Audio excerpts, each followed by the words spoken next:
Hello, this is Trevor. Today we're working on another XXE lab in Portswigger's Web Security Academy. This time we'll be exploiting Blind XXE to exfiltrate data using a malicious external DTD. So it's in the check stock, doesn't display the results. We need to exfiltrate the contents of XXE hostname. And we'll need to either use the exploit server or burp collaborator. Sweet. All right, let's get started. Please remember to like and subscribe. Leave a comment. Let me know how I'm doing. If you're learning anything like that. All right. So let's look at our cheat sheet first. We know we want XXE blind, out of band, and exfil, right? So this is what we'll do. We're going to create an external DTD with this info. This creates 3 parameter entities. One being file that will hold the contents of the file. One being eval, which will create the third, which is exfiltrate, and that will request the contents send a GET request to, either the collaborator or the log server with the contents of file, which is this last one here. And then we will execute eval, which will define exfiltrate. We'll execute exfiltrate, which will use the contents here to eventually exfiltrate it. And then in the payload, the XML that we send, gosh dang it, we are going to define another parameter entity called XXE, and this will just be the path to our DTD that will host using the exploit server and then execute that. So this says go grab this DTD, and include it. Here's the DTD that we're going to use, or approximation of it. And then this will exfiltrate the data we want. Hope that makes sense. Okay. Let's get started with writing the exploit XXE with out-of-band exfiltration. Vim XXE with out-of-band exfiltration. .py. I'm going to start with the same code that we did yesterday.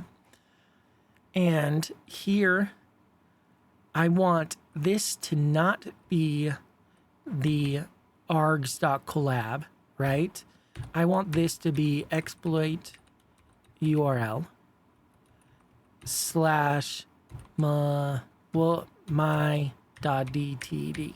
We'll just call it my.dtd. That's fine.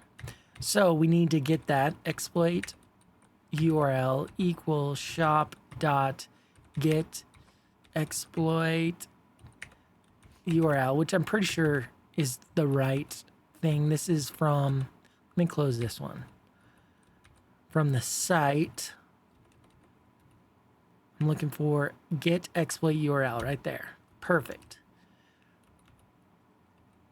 Okay, now I need to create the, exploit right here. Does this return the exploit URL? It does not. It does not return anything. What if we do return exploit URL right here? So it gets it and then returns it. Let's do that. And then we'll go here. Instead of getting it on our own, we'll just do shop.post exploit. And we'll need to do response body equals payload, not payload. Let's do exploit.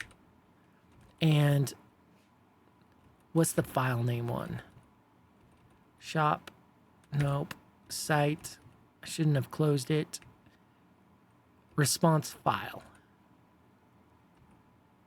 Response file.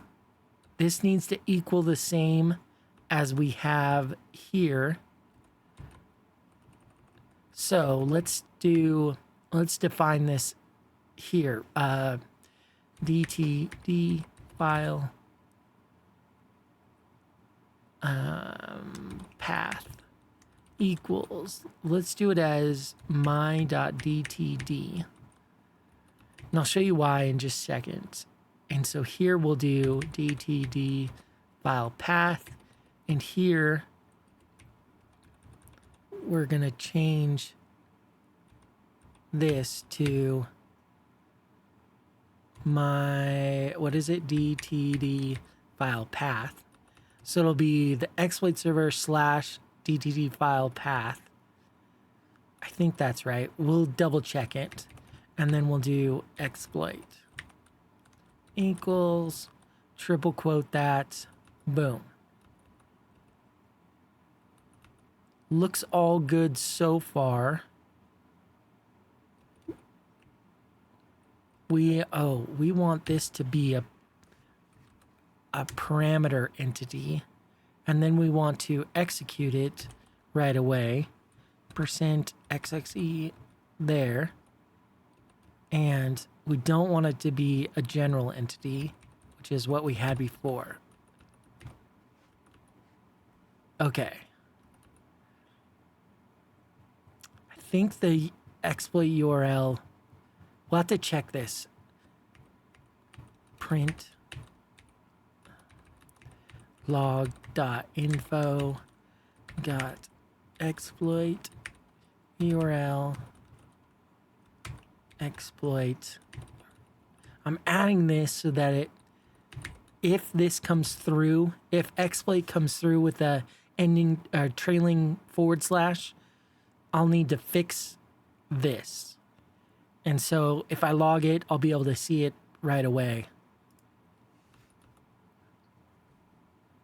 Or I can just do, well, whatever.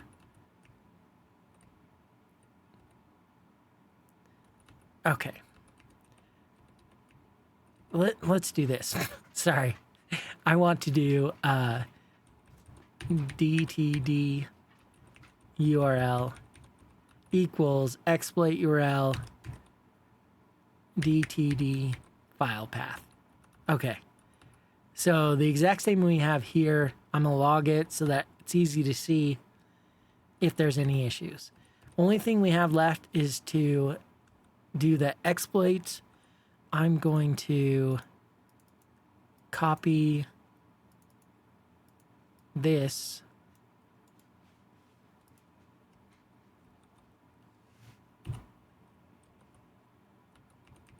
and make a couple, maybe only one. So we want Etsy change word host name for the solution Exfiltrate. We don't want attacker.com. We can do the exploit URL again, or we can do collaborator. Let's just do exploit URL. While we have it, we might as well use it. And so then that means we don't need collaborator. So parse args, just like that. I'm assuming this exploit URL comes with the ending /. So I'm going to delete it here. I need to put an F here. Oh, and I need this. Oh, crap. This isn't going to work. Because I don't get the exploit URL here until I need it up here.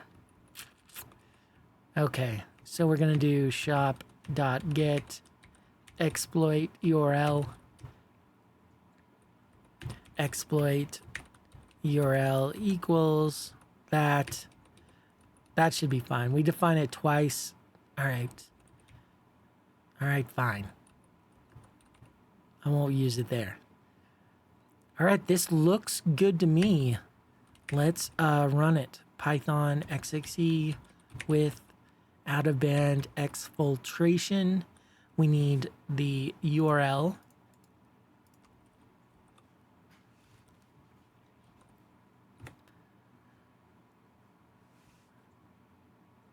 Found exploit URL DTD. Yeah, that looks right.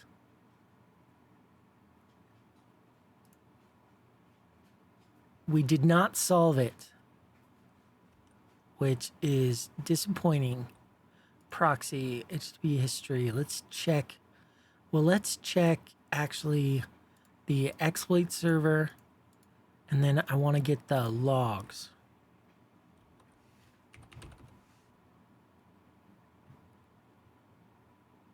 What? Do we need to submit? Oh, we need to submit the solution. Okay, no problem. We can just, let's make this key a little bit easier. And by key, I mean the /x. We'll change it from X to like host name. That'll make it more unique. It's probably not necessary. And then we'll use regex to go and grab it. And we've done that recently. Where did we do it? We did it in, well, should we just write it from scratch again? Sure. So we want get exploit log. We don't need this. We need log equals get shop dot get exploit log. What will this return? This returns the body is resp.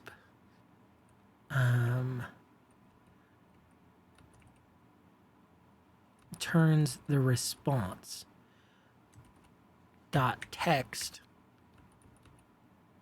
So this is the same as doing resp.text log. We don't need to save this response. What's this? Oh, crap. I can't. Exploit log. I can't name it log because, you know, that's already named log.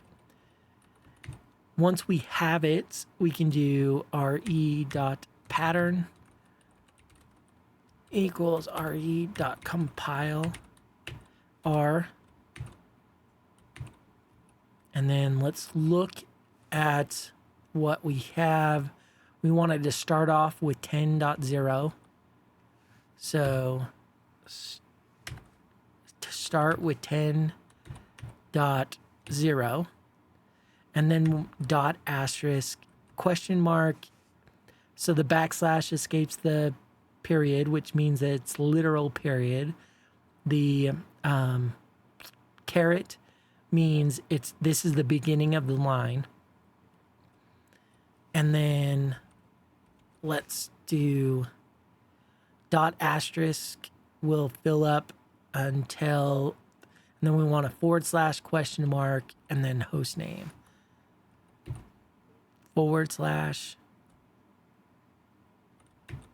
question mark should be escaped, so we get the literal host name equals,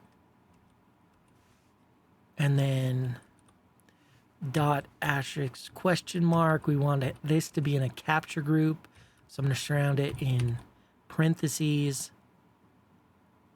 and that should be it. I think that should be good.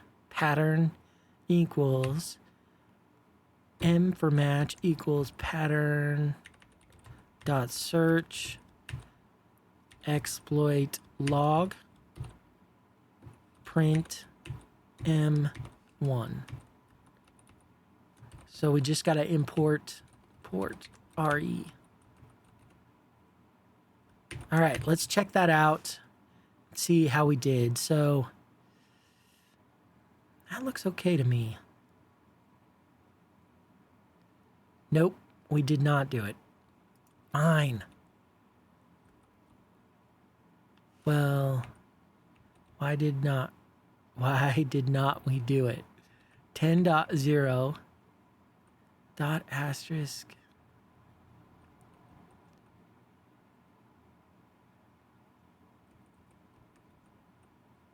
/. We can just delete this part and start at host name. And is there any spaces? Where is it? What if there's a space or something there? Should I get rid of the caret? Let's send this, and then if so, I'll get rid of the caret. We can also print the response.txt. Let's do that.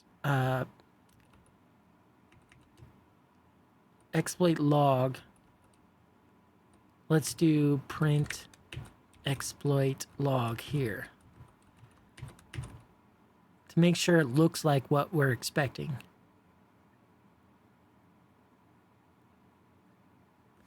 It does. So this is like what we want. 10.0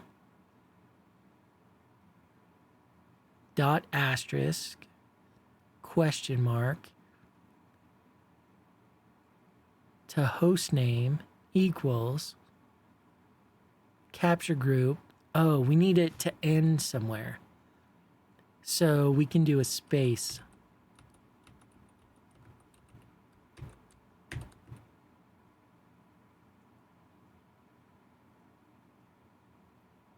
See if that did it. No. Well, crap. All right. Fine. You want to play tough? Let's copy this, go to Chrome and regex101.com. Pretty sure it's .com. Yeah. We'll paste that here, and then we'll write what we did again. We'll use Python. We'll not use global and not use multi-line. We'll do 10. Oh, let's copy what we have, which is here to here.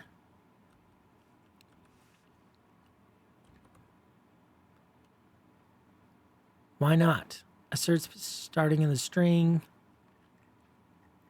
I bet you it is that it's not doing it line by line.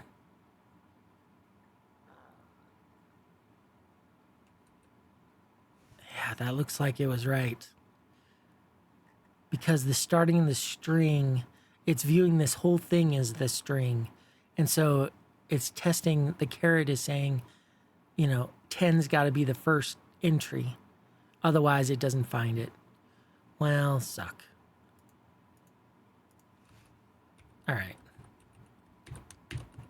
Remove that caret. I was trying to be tricky, and it just bit me. We got it, though. We don't need to print this anymore, or this. Host name equals M1, and then we submit it, which should be submit solution. There we go.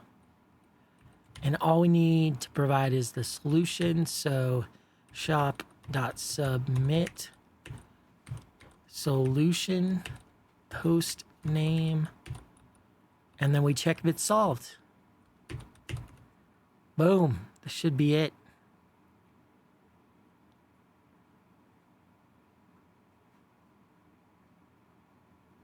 Boom, lab is solved. Successfully submitted the correct answer. Love that. All right. Well, that's it. Quick recap. We created an external DTD and hosted it on the exploit server. The external DTD told it to read the contents of a file and then use that as a parameter to a request, an external request. The external request went to the exploit server, and we used host name as the parameter key, and the parameter value was the contents of the file. In this DTD, we defined 1, 2, 3 parameter entries, one being file, the second eval, and the third exfiltrate. Eval was executed first, which built this entity here, and then we executed exfiltrate, which made this run, which caused file to be read and added as the contents, and then this request was sent. To trigger the usage of this externally hosted DTD, we needed to include a reference, and that was a parameter reference within the XML we sent to the server. So we defined a parameter entity named XXE here, and then executed it right away. The value, we set it to the URL of our hosted DTD. And that was it. Once we got the hostname exfiltrated, we read the log and used regular expressions to extract that data, submit it as a solution, and then check if it was solved. Woo! Cool. All right. If you have any questions, definitely let me know. Otherwise, I'll see you in the next one. Thanks so much. Goodbye.